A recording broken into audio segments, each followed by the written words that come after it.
Good morning दोस्तों, आज class में आपका स्वागत है। हमारा जो टीचिंग एप्टीट्यूड चलता था, जो शिक्षण अभिरुचि का जो पार्ट चल रहा था अपना, उसके बारे में हम आगे आज नेक्स्ट वीडियो में चर्चा करते हैं। दोस्तों, इन क्वेश्चनों को आपको बार बार देखते हुए इनका आंसर आसानी से आप देना है, ताकि ये आने वाले एग्जाम के अकॉर्डिंग सबसे इंपॉर्टेंट क्वेश्चंस हैं जो बार बार रिपीट हो रहे हैं। दोस्तों, आज हम इन्हीं के बारे में चर्चा करते हैं।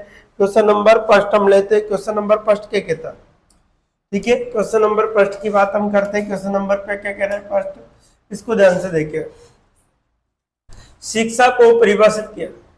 शिक्षा को क्या करना है दोस्तों? परिभाषित। जीवन की तैयारी के रूप में, विद्यालय शिक्षा के पर्यायवाची शब्द के रूप में, ज्ञानार्जन के रूप में, अनुभवों के द्वारा होने वाली ज्ञान में वृद्धि के रूप में।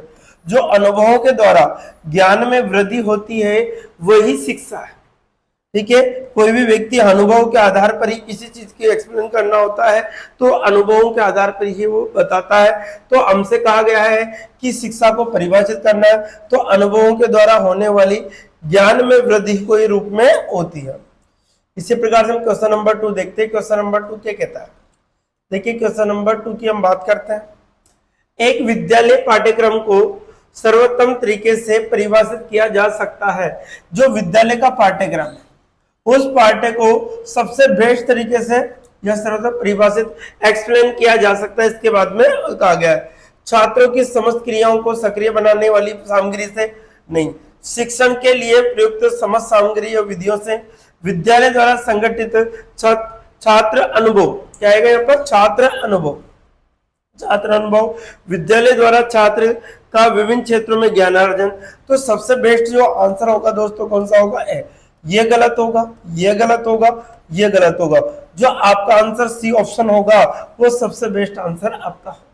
विद्यालय पाठ्यक्रम को सर्वोत्तम तरीके से परिभाषित किया जा सकता है विद्यालय द्वारा संगठित छात्रों का अनुभवों के द्वारा। इसको सबसे बेस्ट सर्वोत्तम तरीके से परिभाषित किया जा सकता है। इसी प्रकार से हमारे क्वेश्चन नंबर 103 की हम बात करते हैं। क्वेश्चन नंबर 3 103 क्या कहता है? किसी विशेष विषय के लिए उद्देश्यों का निर्धारण किया जाना चाहिए। किसी विषय के लिए उद्देश्यों का निर्धारण किया जाना चाहिए।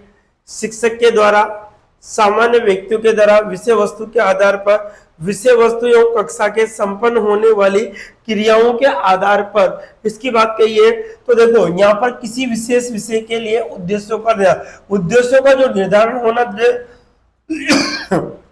वो किसके आधार पर होना चाहिए? शिक्षकों के द्वारा नहीं, सामान्य व्यक्तियों द्वारा, विषय वस्तुओं के आधार पर। सबसे बेस्ट होगा विषय वस्तुओं एवं कक्षा के संपन्न होने वाली क्रियाओं के आधार पर।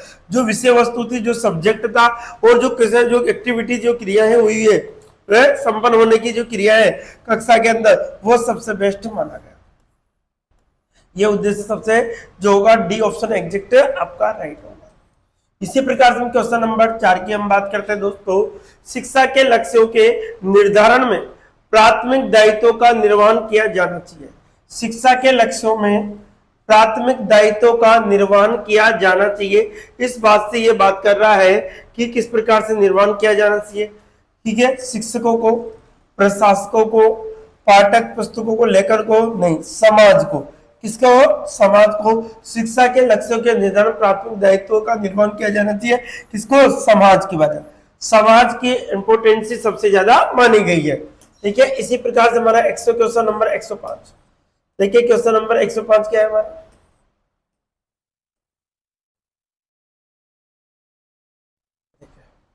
जॉन डीवी ने शिक्षा को परिभाषित किया था। जो जॉन डीवी था उसने शिक्षा को, देखो जॉन डीवी ने कहा था कि करके सीखने पर बल दिया था। जॉन डीवी इस पर करके सीखने पर, जो भी करके सीखने पर होगा वही आंसर होगा। तो देखिए, जीवन की तैयारी के रूप में नहीं, गलत दोस्तों।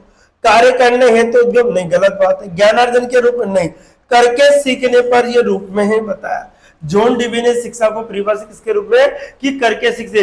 कोई भी अनुभव के द्वारा कोई भी चीज को करके सीखने से ज्यादा अनुभव प्राप्त होता है। इसलिए जॉन डीवी ने जो जोर दिया था सबसे ज्यादा वो करके सीखना। खुद करके सीखो तभी वह सबसे बेस्ट होगा। जैसे कोई बच्चे को पढ़ाया जाता है, खुद जब तक होमवर्क करना खुद नहीं सीखता, खुद लिखना नहीं सीखता, तब तक उस बच्चे की शिक्षा का बारे में उतनी नॉलेज नहीं होती, और करके सीखना, कोई अभ्यास करेगा तो उसको अनुभव बढ़ेगा, किसी चीज में वो पारंगत हो सकता है धीरे धीरे प्रैक्टिस करने पर। ठीक है, तो सबसे बेस्ट आंसर कौन सा हो दोस्तों? D option 105। पाठ्यक्रम में समाहित किया जाता है, पाठ्यक्रम के क्या समाहित किया जाता है, इसके बारे में हमसे कहा गया है।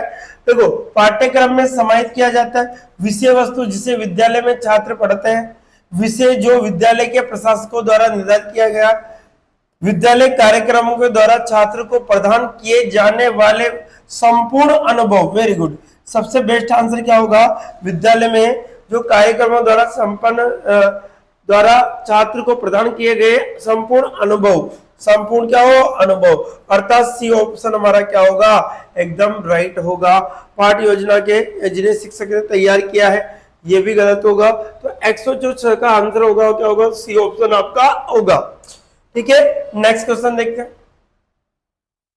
पाठ्यक्रम का वह भाग जो छोटे, ठीक है, जो छोटे बालकों की आवश्यकताओं की पूर्ति के लिए उद्देश्य से निर्मित किया जाता है उसे कहा जाता है। ठीक है, उसे क्या कहा जाता है? अध्ययन कार्यक्रम, सामान्य शिक्षा, वैकल्पिक विषय, विशिष्ट विषय। तो देखो, ये भी नहीं होगा, ये भी नहीं होगा, ये होगा, तो ये क्या आएगा दोस्त? सामान्य शिक्षा। पाठ्यक्रम का वो भाग जो छोटे बालकों आवश्यकताओं की पूर्ति के लिए उद्देश्यों को निर्मित किया जाता है, जो उद्देश्य छोटे बच्चे के लिए बनाए जाते हैं वो क्या होगा? उसके लिए सामान्य शिक्षा से रिलेटेड क्या होगा दोस्तों? सामान्य शिक्षा होगा। नेक्स्ट क्वेश्चन देखते हैं, क्वेश्चन नंबर 100। ठीक है, प्राय सामान्य शिक्षा के पाठ्यक्रम के संदर्भ में निम्न में से तर्क प्रस्तुत किया जाता है। क्या आपको तर्क प्रस्तुत करना होगा? किस प्रकार से रिप्रेजेंट करना होगा? छात्र के लिए जो भी आवश्यक ज्ञान है उसे उचित रूप से प्रदान किया जाए, छात्र को उसके द्वारा चयनित कार्य क्षेत्र के लिए तैयार किया जाए, छात्र को भारतीय सांस्कृतिक धरोहर की उन्मुख किया जाए, छात्र को नागरिकता एवं सामाजिकता कुशलताओं के प्रति प्रशिक्षण प्रदान किया जाए। वेरी गुड, सबसे बेस्ट आंसर कौन सा? छात्र को नागरिकता एवं सामाजिक कुशलताओं का प्रशिक्षण प्रदान किया जाए, अर्थात डी ऑप्शन हमारा एग्जैक्ट राइट होगा। पहला गलत होगा, दूसरा गलत होगा, तीसरा, ठीक है, तीसरा भी आपका क्या होगा? गलत होगा। ठीक है, कौन सा होगा दोस्तों? D option. इसी प्रकार से हम देखें क्वेश्चन नंबर 105। ठीक है, अब देखिए क्वेश्चन नंबर 109 की हम बात करते हैं। क्वेश्चन नंबर 100, प्रक्रियात्मक गणित गणित के एक ऐसा प्रकार है जो सर्वाधिक बल देता है। किस पर बल देता है? अब देखो, गणित एक है जो समस्याओं के जितनी भी समस्याएं आती है, छोटी छोटी समस्याओं का समाधान करने पर, इसको मंद बुद्धि सीखने वाले छात्रों पर गलत बात है। दैनिक गणित संबंधी समस्याओं का समाधान करने पर प्रक्रियात्मक गणित का मतलब क्या होता है? जो छोटी मोटी जो प्रॉब्लम आती है, बच्चा पढ़ रहा है, उसको जोड़ना नहीं आ रहा, उसको बाकी करना नहीं आ रहा, उसको गुणा करना, उसको भाग दे नहीं रहा, तो छोटी मोटी जो प्रॉब्लम आते हैं दैनिक गणित, जो छोटी मोटी डेली की प्रॉब्लम है उनसे संबंधित समस्याओं का समाधान करना प्रक्रियात्मक गणित का एक ऐसा प्रकार है जो सर्वाधिक बल देता है इस पर कि बच्चे के अंदर जो छोटी मोटी जो परेशानी आती है उनसे निपटारा हाथों हाथ ही किया जाए। तो कौन सा राइट होगा दोस्तों? बी ऑप्शन आपका एग्जैक्ट राइट होगा। निम्न में से कौन सी विधि ऐसी है जो गणित को प्रभावी रूप से प्रक्रियात्मक रूप से निर्मित कर सकती है? ये बात हमसे कही है, 110 के अकॉर्डिंग आंसर देना होगा।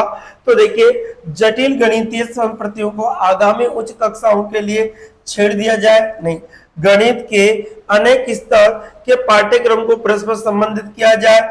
ठीक है, आगे चलो, गणित को दैनिक जीवन संबंधी समस्याओं समाधान से जोड़ा जाए, जो डेली की समस्या आ रही है उनसे गणित को जोड़ा जाए। तो यहाँ पर जो प्रक्रियात्मक जो रूप है, प्रक्रियात्मक का रूप का मतलब होता है कि डेली की जो छोटी मोटी गणित से संबंधित जो प्रॉब्लम है उनके बारे में उनका हल हाथों हाथ ही कर लिया जाए। तो जो सबसे बेस्ट आंसर होगा दोस्तों कौन सा होगा? आपका सी ऑप्शन एग्जैक्ट राइट होगा। इसी प्रकार से हम देखें क्वेश्चन नंबर 111, वर्तमान समय में सोशल स्टडीज। ठीक है, वर्तमान समय सोशल स्टडीज शब्द का तात्पर्य क्या होता है? इसका आपको तात्पर्य बताना है। सोशल साइंसेज का पर्यायवाची है, एक ऐसा विषय है जिसके संबंध में मानव उसके परिभाषित किया। सोशल एजुकेशन एक सोशल लिविंग से मिलता जुलता शब्द है। Very good. कौन सा राइट है दोस्तों? आपका सी ऑप्शन है। कौन सा राइट है? सी ऑप्शन आपका एग्जिट राइट होगा। नेक्स्ट देखते हैं क्वेश्चन नंबर आपका जो चलेगा, कितने कंप्लीट हो गया हमारा? 11। Question number 112। देखिए क्वेश्चन नंबर 112 की हम बात करते हैं। ठीक है, विषय वस्तु के संबंध में अधिकांश शिक्षाविद एक मत के है। मतलब सभी विषय वस्तु से संबंधित अधिकांश शिक्षाविद जो टीचर्स और जो विद्वान होते हैं उनका क्या मत है, इसके बारे में हमसे चर्चा की जाती है। तो छात्रों के केवल विषय वस्तु के शिक्षण पर्याप्त नहीं, गलत बात हो गई। पाठ्यक्रम के सभी पक्ष विषय वस्तु के अंतर्गत आते हो। यदि विषय वस्तु को तार्किक आधार पर चुना गया हो तो वो अध्ययन पाठ्यक्रम एक संकीर्ण विचार है। तो इसके हमसे बोला है, ये तो आपका गलत हो रहा है। यदि विषय वस्तु को तार्किक आधार पर चुना गया हो तो अध्ययन पाठ्यक्रम एक संकीर्ण विचार हो, तो सबसे बेस्ट कौन सा होगा दोस्तों? आपका डी ऑप्शन एग्जिट राइट होगा। क्या होगा? डी ऑप्शन आपका एग्जिट राइट होगा। ठीक है, इसी प्रकार से हम देखते हैं नेक्स्ट क्वेश्चन। आधुनिक प्राथमिक कक्षाओं में अंक गणित पढ़ाने का उद्देश्य क्या होता है? आधुनिक प्राथमिक कक्षाओं में अंक गणित पढ़ाने का उद्देश्य क्या होता है? छात्रों द्वारा व्यवहारिक समस्याओं का समाधान करना, छात्रों को विभिन्न सूत्रों और सिद्धांतों का, तो प्राथमिक कक्षाओं में सिद्धांत तो आते ही हैं विभिन्न। छात्रों को वर्गमूल एवं घन लघुत्तम समापत्ति का प्रदान करना, छात्रों को समस्या गणित के नियम तथा पहाड़ों की जानकारी, तो ये गलत है। छात्रों द्वारा व्यवहारिक समस्या का समाधान करने के लिए प्राथमिक कक्षाओं में अंक गणित का बहुत बच्चे को कोई चीज खरीदने जा रहा है तो उसको जोड़ना, कितना हिसाब कैसे देखा जाता है, इसलिए अंक गणित का बहुत बड़ा महत्व माना गया है प्राथमिक कक्षाओं के, ताकि बच्चा दो कितना होता है, 5 बार कितना, किसी को 5 रुपए देके कोई चीज वस्तु लेने भेज दिए तो कितने रुपए वापस आएंगे, कितने खर्च किए, इन सभी को व्यवहारिक गणित के बारे में बताया गया है। इसलिए कौन सा राइट होगा दोस्तों? पहला ही आपका ऑप्शन एग्जिट राइट होगा। नेक्स्ट देखिए 114 की हम बात करते हैं दोस्तों।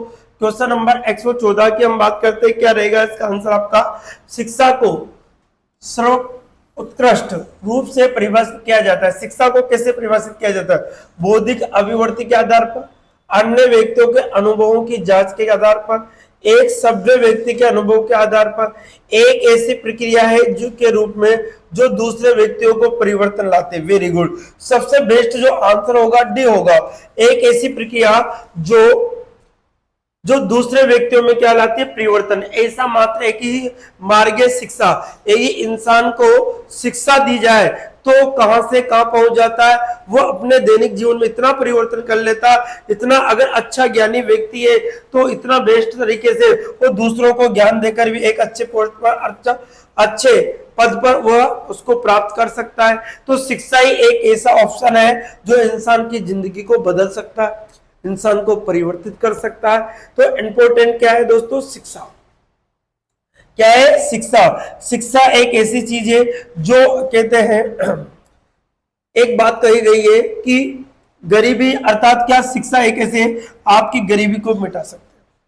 इसको मिटा सकती है, गरीबी को भी मिटा सकती है। एक कहावत कही गई है कि गरीबी में पैदा होना कोई पाप नहीं होता, गरीबी में पैदा होना कोई पाप नहीं होता, लेकिन गरीब रहते हुए मर जाना सबसे बड़ा पाप माना गया। गरीबी में पैदा होना कोई पाप नहीं है, लेकिन गरीब रहते हुए मर जाना वो सबसे बड़ा पाप माना गया है दोस्तों, ये ध्यान रखें। इसलिए शिक्षा ही एक ऐसा है जो एक जीवन जो नीचे से बच्चा है, अगर वो पढ़ने में होशियार है तो उसको अच्छी शिक्षा मिल जाए तो वो देश का नाम भी रोशन कर देता है, ये ध्यान रखें। ठीक है, तो एक शिक्षा ही इंसान के एक दूसरे व्यक्तियों में परिवर्तन ला सकती है। ठीक है, नेक्स्ट क्वेश्चन नंबर 115। देखिए हम बात करते हैं 115 की। 115 नंबर क्या कहता है हमसे?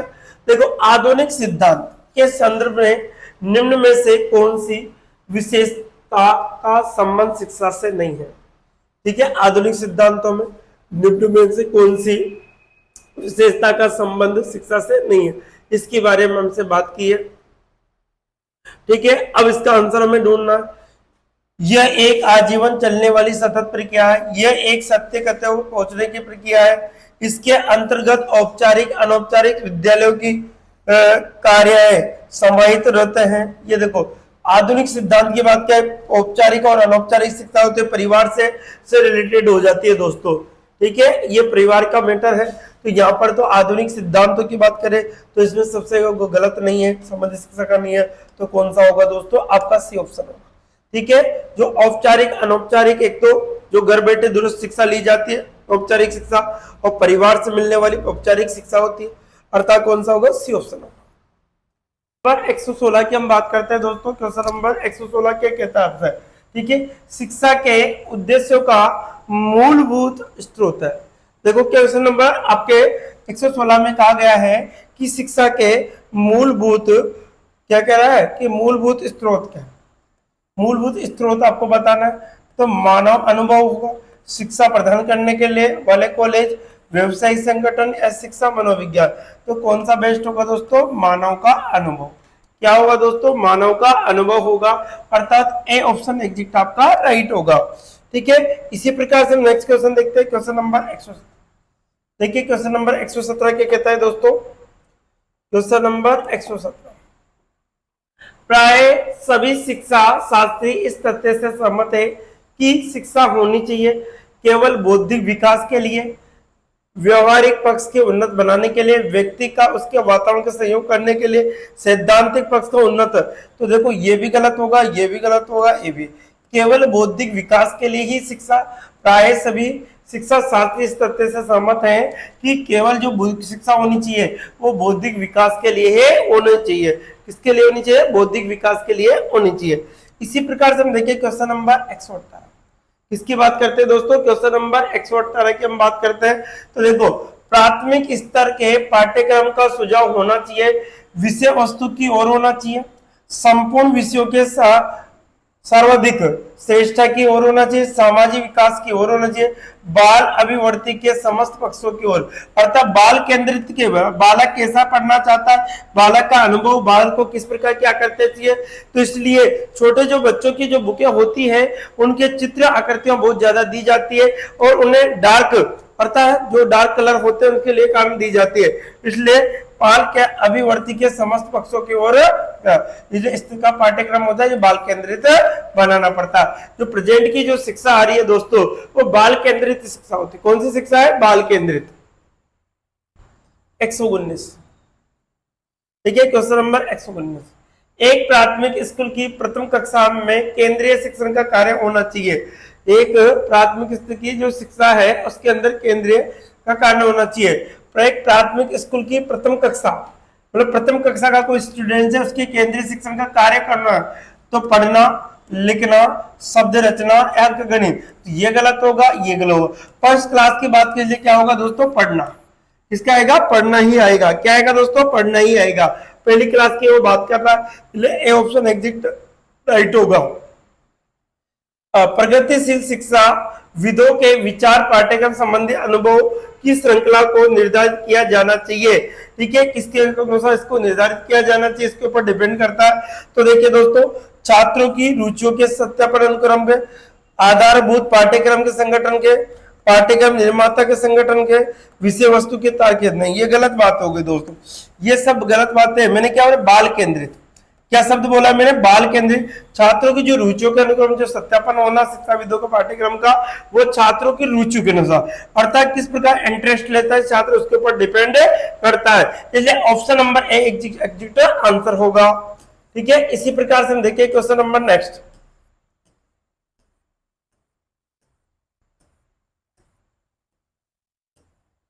देखिए क्वेश्चन नंबर नेक्स्ट क्या कहता है, क्वेश्चन नंबर नेक्स्ट देखिए,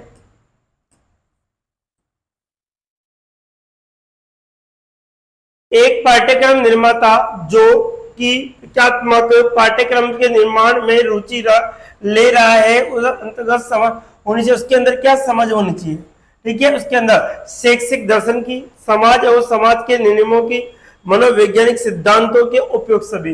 तो सभी नियमों की क्या होनी चाहिए, इसको समझ होनी चाहिए दोस्तों, दर्शन की होनी चाहिए, समाज और समाज के नियमों की होनी चाहिए, मनोवैज्ञानिक सिद्धांतों के उपयोग सभी। तो आंसर सबसे बेस्ट आंसर कौन सा होगा, डी ऑप्शन। कौन सा होगा दोस्तों, डी ऑप्शन एग्जिट होगा। क्वेश्चन नंबर 122, पाठ्यक्रम की योजना से निम्नलिखित में से किसके द्वारा बनाई जानी चाहिए। जो पाठ्यक्रम की जो योजना है निम्नलिखित में किसके द्वारा बनाई जानी चाहिए, इसके बारे में हमसे बात करनी है। तो क्या कंडीशन हमारे पास होगी, 122 नंबर का क्वेश्चन इसके अकॉर्डिंग।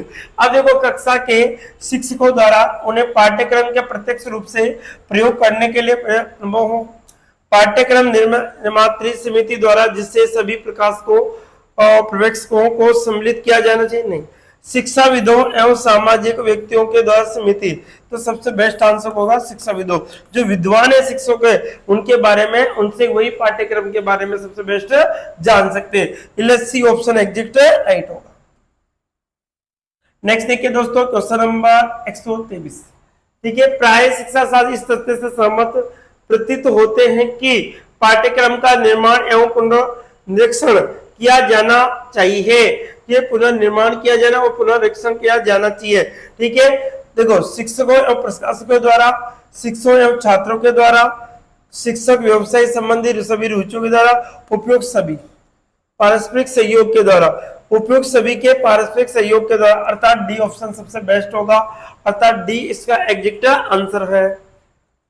नेक्स्ट देखिए क्वेश्चन, छात्र कक्षा के किसी घंटे में क्या अध्ययन करेगा, यह निर्णय कौन करता है, स्वयं छात्र के द्वारा, माता पिता के द्वारा, प्राचार्य द्वारा, शिक्षक के द्वारा।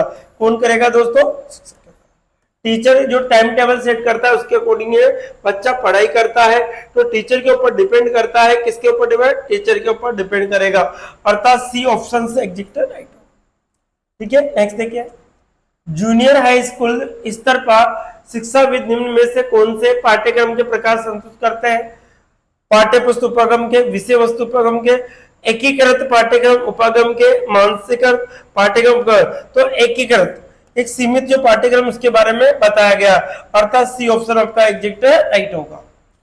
नेक्स्ट देखिए क्वेश्चन नंबर 126, किसी अधिगम अनुभव के उद्देश्य, किसी अधिगम अनुभव के उद्देश्य।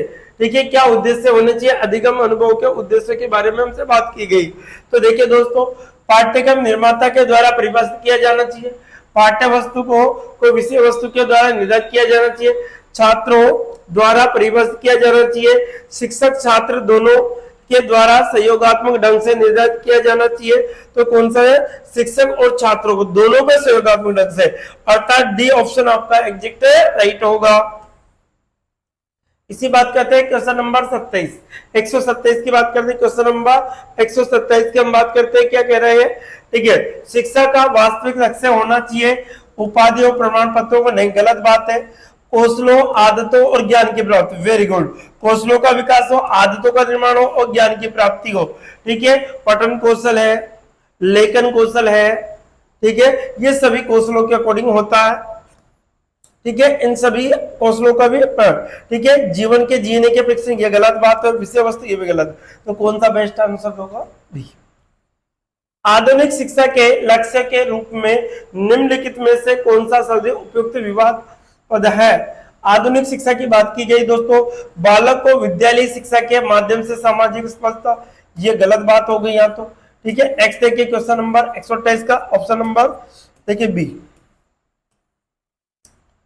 बालकों में पढ़ने, लिखने, बोलने और सुनने। देखिए, ये पठन कौशल, लिखन कौशल और श्रवण कौशल, 4 कौशल होते हैं दोस्तों, भी बात की थी। एक तो पठन कौशल, लेखन कौशल है, एक आपके बोलने का कौशल है, एक सुनने का कौशल है। ये सभी दक्षताओं उनका विकास करे, बालकों को उनके अधिकारों के प्रति सतर्क रहे। वेरी गुड, सबसे बेस्ट आंसर क्या होगा कि बालकों को उनके अधिकारों के प्रति सतर्क करना चाहिए, अर्थात सी ऑप्शन एग्जैक्ट राइट होगा। इसी प्रकार से क्वेश्चन नंबर 129, क्वेश्चन नंबर हम 129 की बात करते हैं दोस्तों, क्या है, ठीक है, प्रजातांत्रिक प्रणाली में शिक्षक का प्रमुख कर्तव्य ये है कि वह छात्रों को दिशा निर्देश इस प्रकार करे कि वे बिना हिचकिचाहट के समस्त निर्देशों को पालना करे, कक्षा विचार विमर्श या आलोचनात्मक ढंग से भाग ले, प्रभुत्व का सम्मान करे तथा आज्ञा पालन करे, स्वयं में उन्नत विकल्प का चयन करे। सबसे बेस्ट आंसर का स्वयं में ऐसा निखार देके स्वयं में उत्तम विकल्प, सबसे बेस्ट विकल्प का चयन करे और चयन का प्रयोग उत्पन्न करे। मतलब ऐसा विकल्प ढूंढे, मैं ये कर सकता हूं, मैं ये नहीं कर सकता, तो सबसे बेस्ट आंसर कौन सा होगा? D option. नेक्स्ट देखिए क्वेश्चन नंबर 130। देखिए क्वेश्चन नंबर 130 क्या कहता है? शिक्षकों के लिए निम्नलिखित में से कौन से क्या सबसे अधिक महत्वपूर्ण है? अच्छा अनुशासन रखना, छात्रों की कठिनाइयों को दूर करना, समय का पाबंद, अच्छा वक्ता होना, छात्रों की कठिनाइयों को दूर करना। सबसे जो बेस्ट आंसर है दोस्तों इसके अकॉर्डिंग, वो छात्रों की कठिनाइयों को क्या करना? दूर करना। Next question number 131। निम्नलिखित में से कौन सा पद विद्यालय कार्य के लिए की ओर संकेत नहीं करता? क्या क्या नहीं करता? विद्यालय कार्य की ओर संकेत नहीं करता। तो देखो, विद्यालय को समाज एवं तात्कालिक आवश्यकताओं के अनुरूप कार्य करना चाहिए। विद्यालय को वे सभी कार्य करने चाहिए जिन्हें अन्य शैक्षिक अभिकरण निम्न कोटि के संपन्न करते हैं। विद्यालय को सरकारी नीति या मनोदशा के अनुकूल कार्य करना चाहिए। ठीक है, कौन सा होना चाहिए इसके अकॉर्डिंग? क्योंकि आपको विद्यालय के छात्रों के उत्तम शिक्षा का प्रबंध करना चाहिए। तो यहाँ पर जो काम किया गया है हमसे 131 के अकॉर्डिंग कि निम्न में से कौन सा विद्यालय कार्य की ओर संकेत नहीं करता? विद्यालय को सरकारी नीतियों का मनोदशा की, ये बात गलत है दोस्तों। कौन सी गलत है? सी ऑप्शन वाला। Question number 132। नर्सरी स्कूल प्रमुख उद्देश्य क्या होता है? नर्सरी स्कूल का प्रमुख उद्देश्य क्या होता है? देखिएगा, शिशुओं को विकासात्मक आवश्यकताओं का समाधान करे, शिशुओं को देखभाल करना जबकि उनके माता पिता कार्य हेतु घर से बाहर चले जाते हैं। Very good. सबसे बात, जो नर्सरी क्लास का बच्चा है वो खेल कूद में, अर्थात प्ले ग्रुप वाला जो बच्चा है वो हमेशा उसके माता पिता उनको छोड़कर बाहर चले जाते, काम पे चले जाते हैं, तो उनकी दिल भर देखभाल करना ये कहा गया है। इसलिए जो सरकार ने बाल वाटिका है, ठीक है, जो खोली गई है गवर्नमेंट स्कूल, यही कारण है उसका। और जो प्ले ग्रुप चलता है उसका कारण ये। आजकल तो इसी आधार पर डे बोर्डिंग स्कूल चल गए, जो ताकि सुबह से लेकर शाम तक बच्चे को देखभाल वो स्कूल वाले के ऊपर डिपेंड करता। Question number 133। बहुत प्रयास एवं कठिनाई के बाद आपकी नियुक्ति अंग्रेजी माध्यमिक विद्यालय में हुई है, जबकि आप उनकी अंग्रेजी नहीं जानते, आप क्या करेंगे? आपको अंग्रेजी नहीं आती, आपके जो हिंदी मीडियम के टीचर हो और अंग्रेजी जो इंग्लिश मीडियम में आपका प्रवेश, मतलब आपका ये क्या पढ़ाना है, आपका चयनित हुआ, अर्थात आपको तो परिश्रम करके अंग्रेजी सीखेंगे। वेरी गुड, सही बात है, ताकि उन बच्चों को ये प्रॉब्लम नहीं है। परिश्रम करके क्या सीखेंगे? अंग्रेजी सीखेंगे। विद्यालय नौकरी नहीं करेंगे, ये गलत बात, सास नहीं करेंगे, ये भी गलत होगी, ये भी गलत। सबसे बेस्ट आंसर ए ऑप्शन होगा। नेक्स्ट देखिए, खोज पद्धति आनुभविक प्रयासों को बल दिया गया है प्राथमिक विद्यालयों में, हाई स्कूल में, महाविद्यालयों में या विश्वविद्यालयों में। इसी प्रकार 134 का जो आंसर होगा हाई स्कूल में। जो हाई स्कूल को उसके अकॉर्डिंग ये खोज पद्धति या अनुभविक प्रयासों का खोज विधि है जो 10th क्लास के बच्चों के लिए हाई स्कूल को बताया गया। ठीक है, निम्न में से कौन सा कार्य प्रौढ़ शिक्षा का नहीं है? प्रौढ़ शिक्षा का नहीं है, ये बात हमसे कही गई है। 135 के अकॉर्डिंग हमें क्या देना है? तो उपचारात्मक शिक्षा का प्रबंध करना, व्यवसायिक शिक्षा का प्रबंध करना, राजनीतिक शिक्षा का, ये गलत हो जाएगा। राजनीतिक शिक्षा का प्रबंध करना ये गलत है, इसलिए ये प्रौढ़ शिक्षा का कोई प्रकार नहीं है, तो सी ऑप्शन। ठीक है, इसी प्रकार 136 क्वेश्चन नंबर 136 क्वेश्चन नंबर 136 देखिए, क्वेश्चन नंबर 136 क्या कहता है दोस्तों? क्वेश्चन नंबर 136 के हमारी प्रजातांत्रिक शैक्षिक पद्धति जोर देती है। हमारी जो प्रजातांत्रिक शैक्षिक पद्धति है वह जोर देती है समस्त नागरिकों के एक समान विचारों को प्रोन्नत करना, व्यक्तिगत विभिन्नताओं के समरूपीय गुणों को परिवर्तित करना, उत्तरदायित्व पूर्ण स्वतंत्रता का समावेश करना।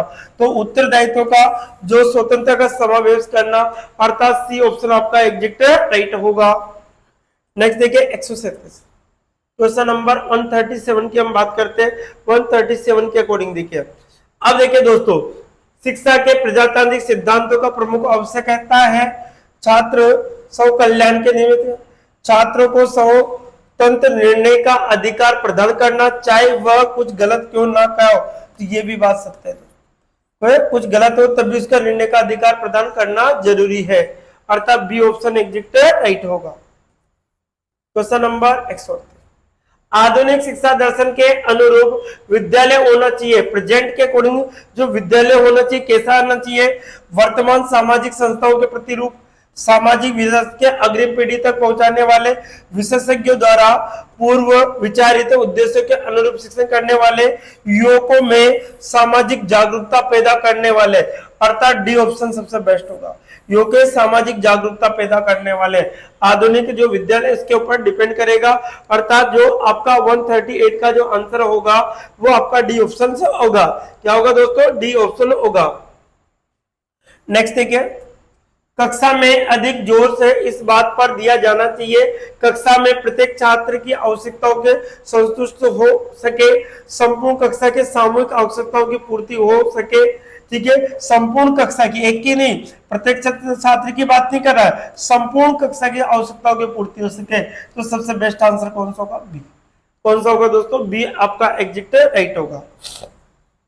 प्रथम श्रेणी स्नातक उपाधि प्राप्त 28 वर्षीय बुद्धिमान युवक का प्रशासनिक सेवाओं तथा बैंक अधिकारी संबंधी प्रतियोगिताओं में असफल होने के पश्चात बीएड में प्रवेश लिया जाता है।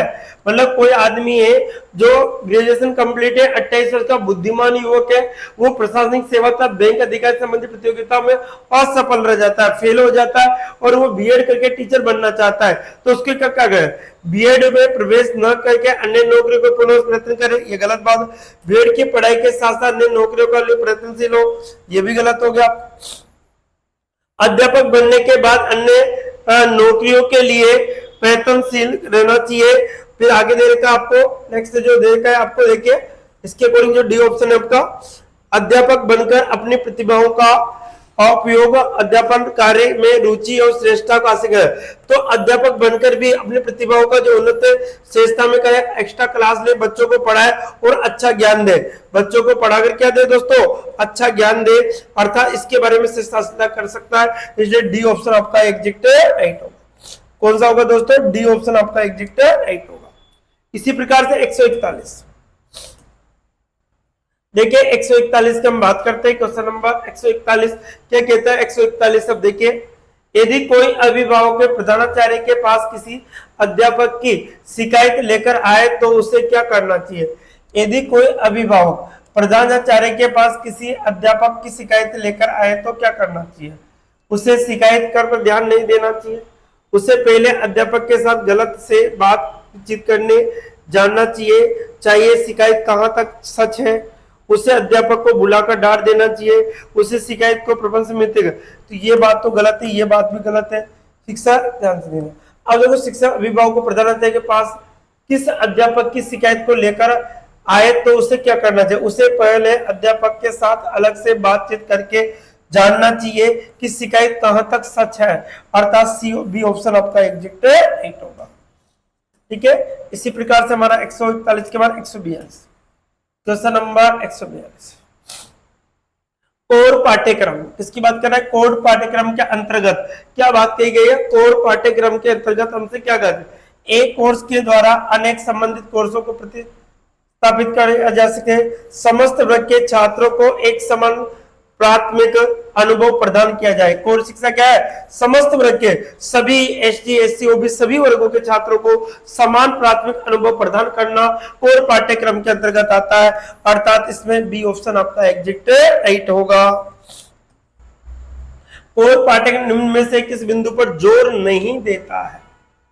किस पर जोर नहीं देता है?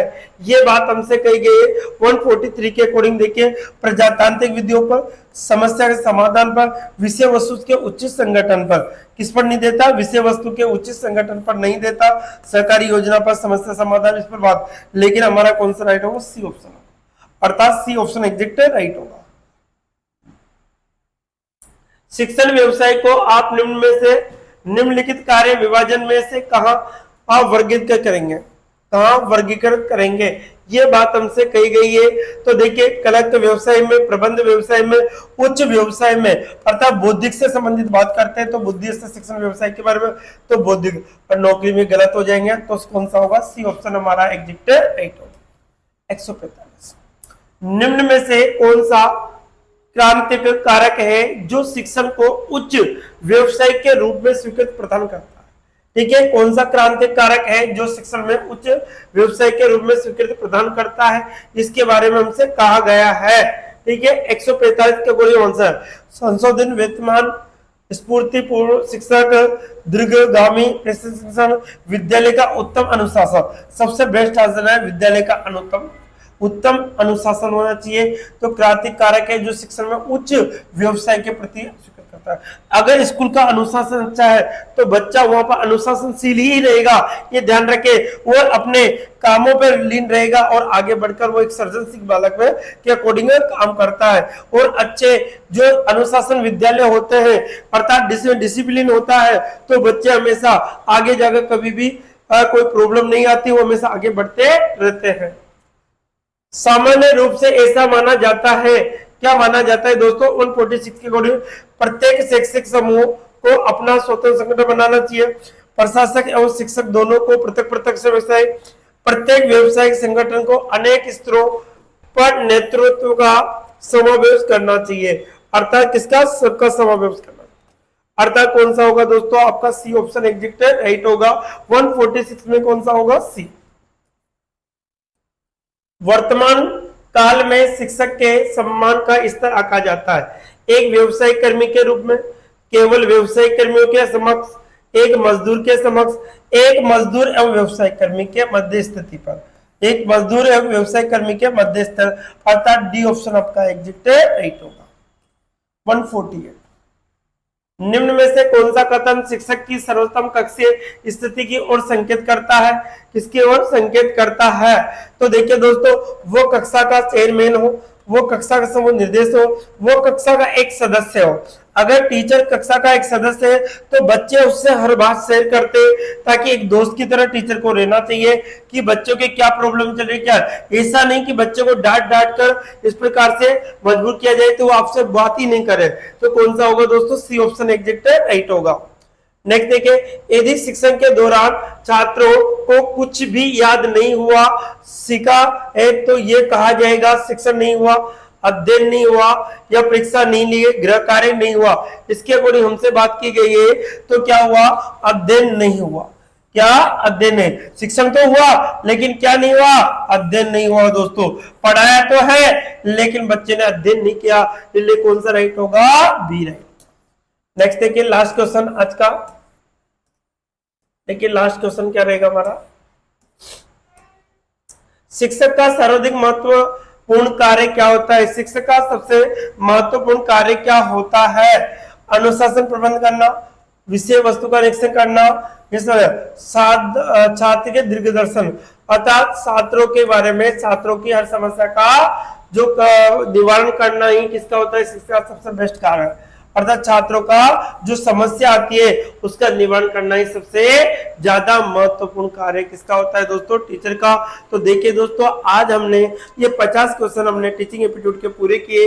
इसी प्रकार से नेक्स्ट वीडियो में फिर 50 क्वेश्चन लेकर हम आपके लिए आएंगे। तो आज के लिए इतना ही दोस्तों, नेक्स्ट वीडियो में फिर मिलते हैं।